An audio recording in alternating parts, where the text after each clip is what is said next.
Insert intro music here. Hello, Chris from Team Luna, and we've started to find a few sort of things, memorabilia, and stick them up in the workspace and decorate it a little bit. So as I find more through the vast deeps of lots of boxes, I'll add more up. But right, so I've been taking apart and upgrading this thing. So I thought I'd do a video and have a look inside it, see what makes it tick, and introduce a few of the lessons I had to learn to actually make this silly thing. Everybody seems to be doing boxes on wheels with drills, and brilliant, fantastic. If you want to get involved in sport, that is probably the best thing you can do. However, when you start to learn and understand how these boxes work, you need to sort of start thinking outside the box, pun intended. So I'm going to go through some of the design process of thinking, and a couple of things that I've learned to sort of make a few more complicated things. So I'm sure you're all aware Herty is driven by my middle daughter Verity, and it was completely her design. Started off as a beta weight for Bodywork, then get in, so we built a Featherweight because it was easier. Because everything's scaled up, being a millimetre out isn't much of a problem with a Featherweight, it is with a beetle. So, lots of screws, I've taken a load off already. But we'll go into that afterwards. Right. Oh my god, a big jumble of wires. Yes, it is.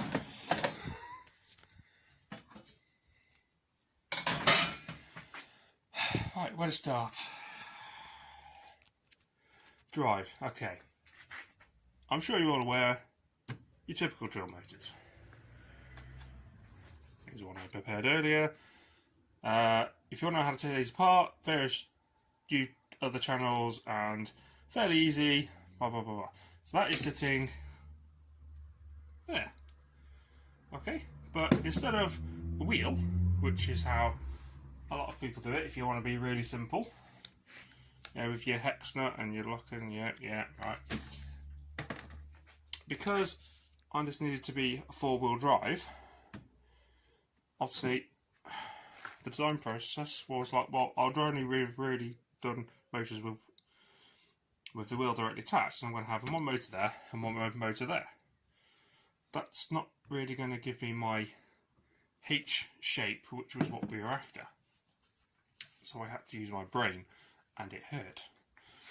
So, obviously, you've seen people use belts before, they're nothing new, they've been around for decades, but how the hell do you attach a timing belt pulley to a drill motor?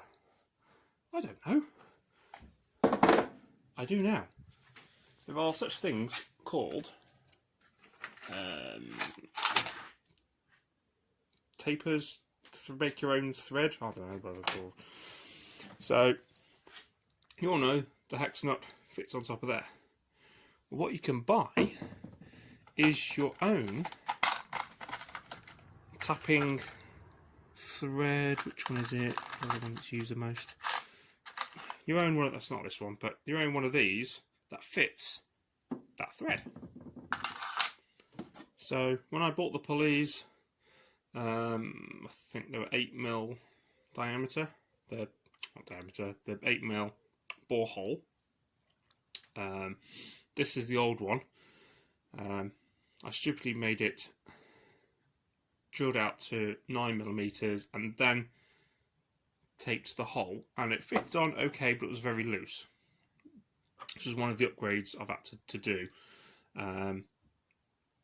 So it spun okay, but when you kind of put a lot of load on the wheels and the drive, it just kind of started falling off very easily, and the threads just sort of disintegrated. So when I came to the other side, I left 8mm and tapped it, and it's in fine. So I had to reorder another pulley and sorted that. So that is now fine, we're happy with that. So, and when you realise that you can actually take pulleys and then attach them to the end of your motors, want it to say with an axe. So do that. Right. So again, another drill situated here. Small pulley that has been tapered and screwed on to the big pulley, which okay, there's not a lot of difference there. I don't think it might even be 2 to 1. I don't really know. Can't remember. And just gives it a bit more torque behind the axe. So, right, back to drive. Sorry. So obviously,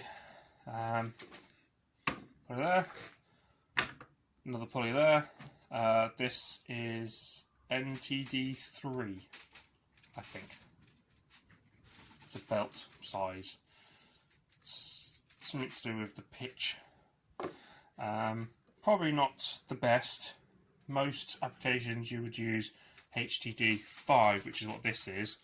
As you see, it's a lot thicker as well. Allows a lot more force, torque, whatever, to go through it. Because it was drive, I wasn't really fussed. And the HTD3 is also cheaper. But we've had no issues with the belt size side of it anyway. Added benefit of belts over chains is that even if it isn't quite perfectly straight like that, you've got lots of flex and it won't randomly fall off for no reason, unlike chains. So once we were happy, built a whole wooden chassis first and then tested all this out and get it all work. And it's not the best, you've got the axle sticking out. That is just a M8 bolt going the whole length. Lots of washers, allow it to spin happily, and why not turning? Because it's cradle.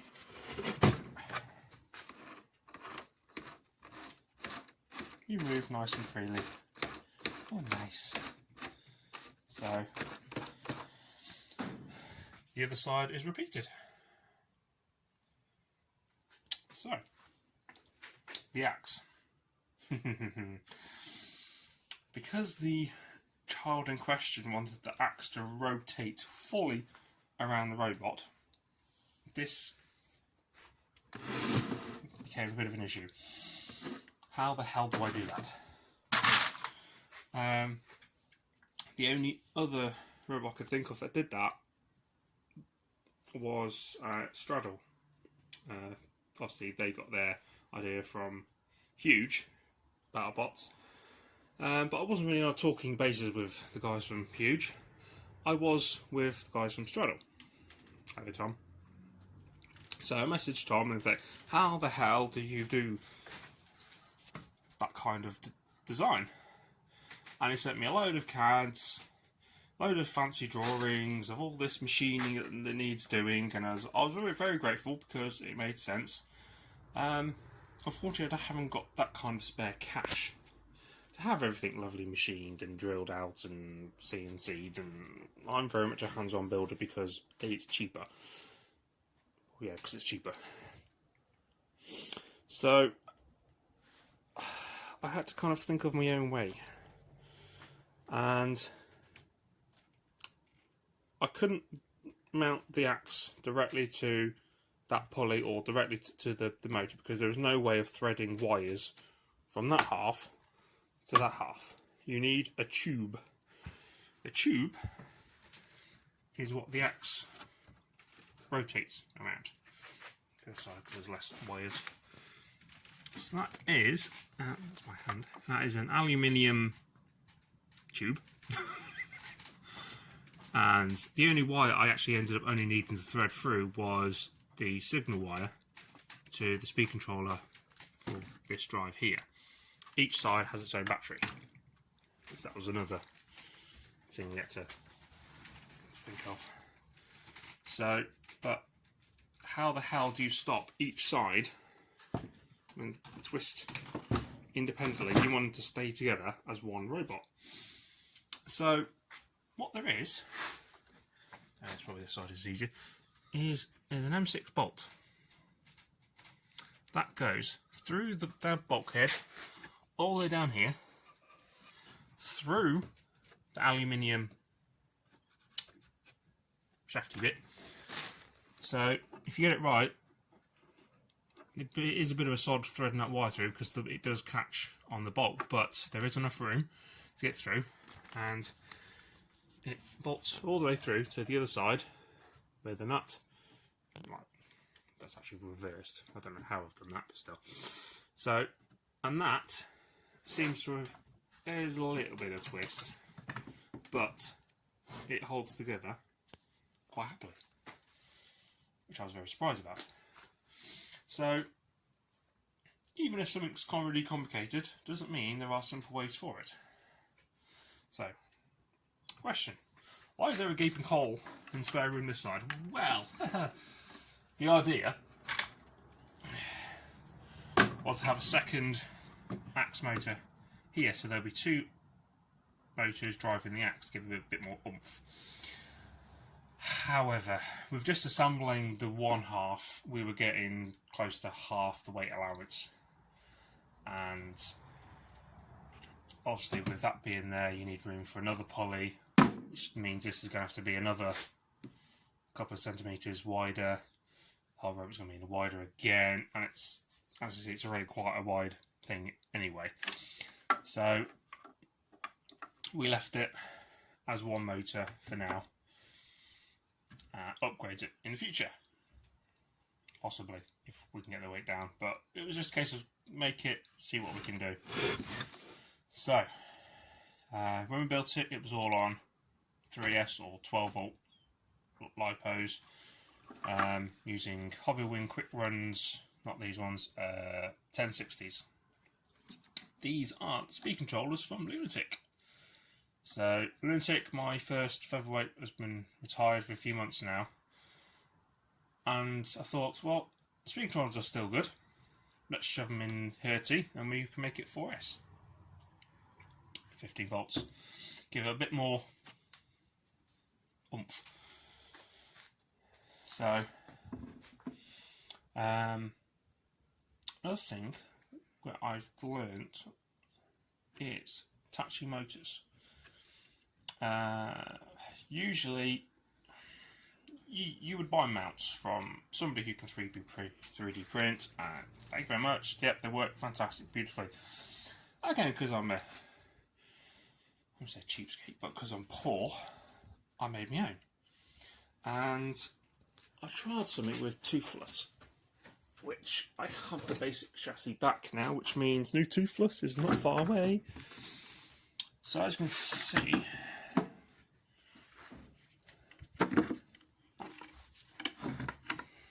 toothless is 4-wheel drive, so there'll be 4 motors, 1, 2, 3, 4. So one of the things that annoyed me with Lunatic was to change a motor took me about half an hour. There's massive long screws holding it in, and it worked very well. But when you come to replace parts in the pits, you can often win or lose fights fixing it. You know, if you can't fix your robot in time, you're out the competition before you're even in the arena. So being able to fix your machine quickly is a massive benefit. So this is one of the things that I've come up with toothless, and I've now adopted to a lot of my others, is there's a square bit of HDPE, which I didn't get ready because I'm silly.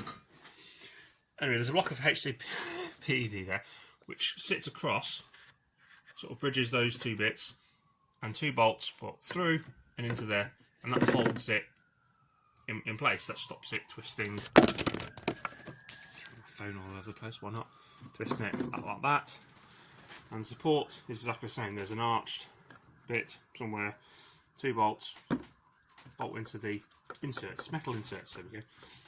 And that holds everything in place. When I come to want to replace the motor because it's died, or the gearbox, instead of messing about with the left-handed bolt, taking the wheel off, which is probably jammed for some reason because drills. 4 bolts out. There's the motor, complete with wheel in my hand to chuck, replace, whatever. So we did the same with Herty. On this side, there's the 2 bolts. They bolt through to the main chassis. Undo those. That top bit comes off. So those 2 there. Undo those, which go into the back support. So 1, 2, 3, 4 bolts, and this whole motor, gearbox, and pulley will just come out of my hand, which is fantastic. Yeah, you're looking 30 seconds to get a motor out compared with, I think it was, you know, you're looking at 5 minutes with lunatic. It was silly. So,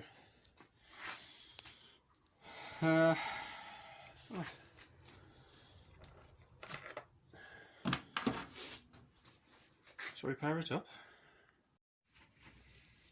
Okay, put the batteries in.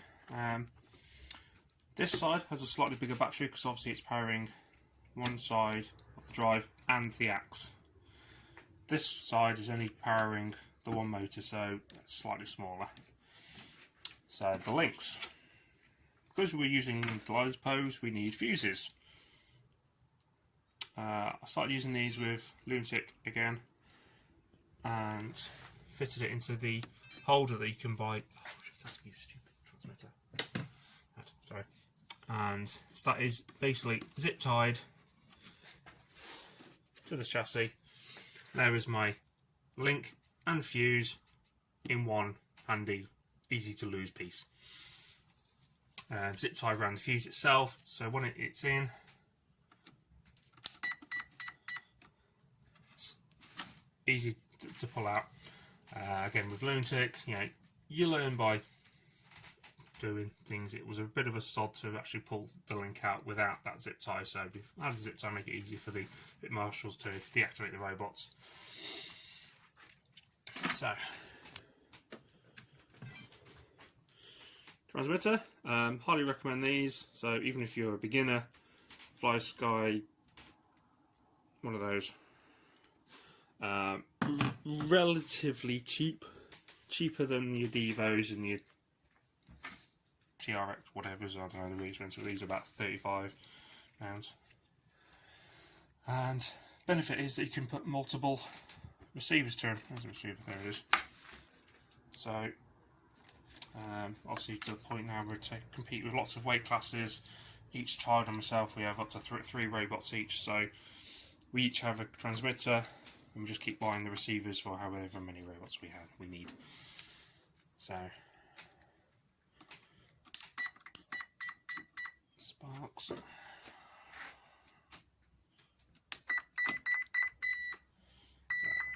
Locking bars in for safety nuts. Yes, shut up, stop peeping at me.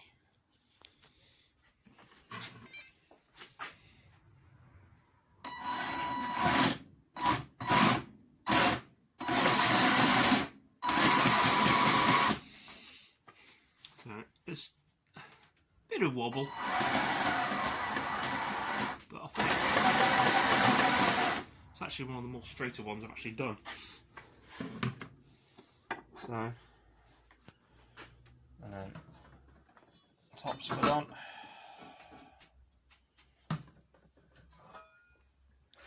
Again, because of the shape, I had to use metal because I was able to get the bends for these corners. HP, I know you can bend it, but it's also you need quite thickness for your lids. You know, 10mm is guaranteed not to have anything go through it. If you add 10mm to that and to the bottom, it's not going to be able to drive. So 2mm mild steel is okay for sportsmen. You will get lots of dents, but it's okay.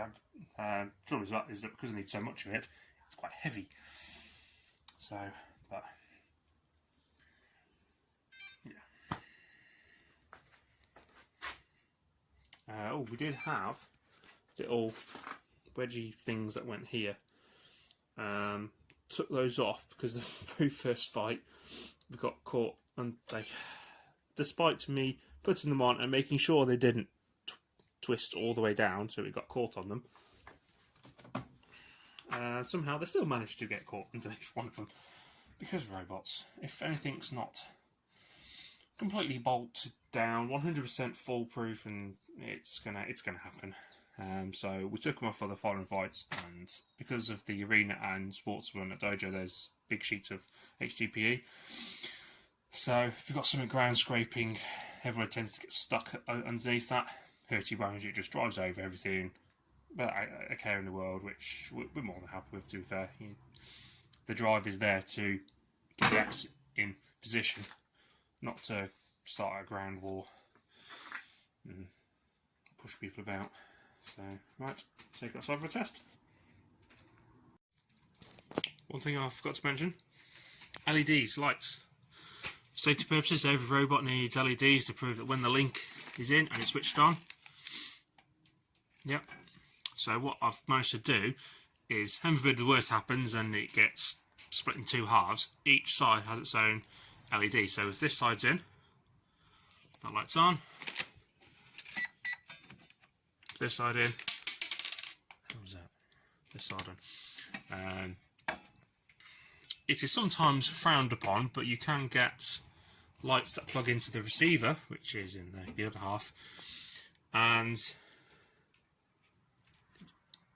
it works. You know, the reason it's sometimes frowned upon is because if the if the receiver fails that's powering the receiver, the light can go out even with the link in. So effectively you've got a robot running around with no lights on. So especially in Bodywork class, they insist that you wire it up directly to your harnessy thing. So, which is what I've done with these. So there's only one receiver, which is in this half. So I have to wire up the LED in parallel and make sure it's after the link. Otherwise, when you plug the battery in, even with the link out, your light comes on. Your light comes on. Done that many times, so don't worry about it. Even I still do that. You sort of there when I'm soldering, looking at it, going, right, the power's battery here beside the right, so it goes here. Put the battery in without the link, and the light comes on. Take all apart, start again. So yeah, even when you've been doing this for a number of years, you still make silly mistakes. I think it's just being human.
So, Herty, driving much better on 4S Slopo, as you can see.